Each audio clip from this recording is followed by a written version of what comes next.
জামালপুরের চন্দ্রমা গ্রামের এক ব্যক্তি মৌলানা আবুল হোসেন, সেই ব্যক্তি মনের ভিতরে 14টা প্রশ্ন লিখলেন। এই 14টা প্রশ্ন খাজানাপুরীর দরবারে যাবে, খাজা বাবাকে 14টি প্রশ্ন করবে। যদি খাজানাপুরী উত্তর দিতে পারে সেই ব্যক্তি বায়াত গ্রহণ করবে, আর যদি 14টা প্রশ্নের জবাব না পায় তাহলে মনে করবে খাজানাপুরী ভণ্ড। এটা আমলের ভিতরে গিয়ে সে রওনা দিতে খাজানাপুরীর দরবারে। একটু মনোযোগ সহকারে শুনবেন।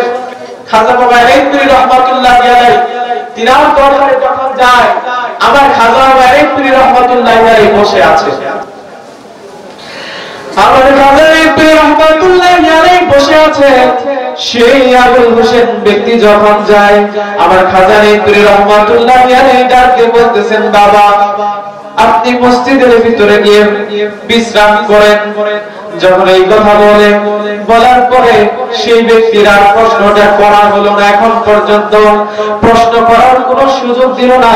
সুযোগ পাওয়ার আগে খাজা এলাইহির রহমাতুল্লাহ আলাইহি বলতেছেন, বাবা মসজিদের ভিতরে গিয়ে আপনি বিশ্রাম করেন, আপনার সাথে দেখা করব পরে।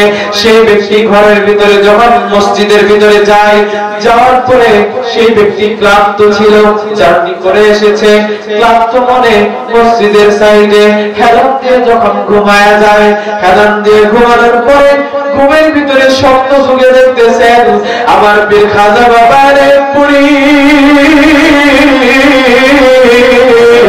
13টি প্রশ্নের জবাব আমার খাজা বাবা পুরী দিয়ে দিয়েছে। বলেন সুবহানাল্লাহ, জোরে বলেন নাকি সুবহানাল্লাহ।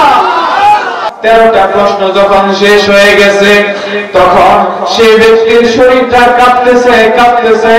তখন ঘুম ভেঙে গেল। আমার খাজা বাড়ির রহমাতুল্লাহ আলাইহি তিনার এক খাদেমকে পাঠিয়ে দিলেন, বাবা তুমি যাও, গিয়ে আমার সেই মেহমানকে আমার কাছে আনো।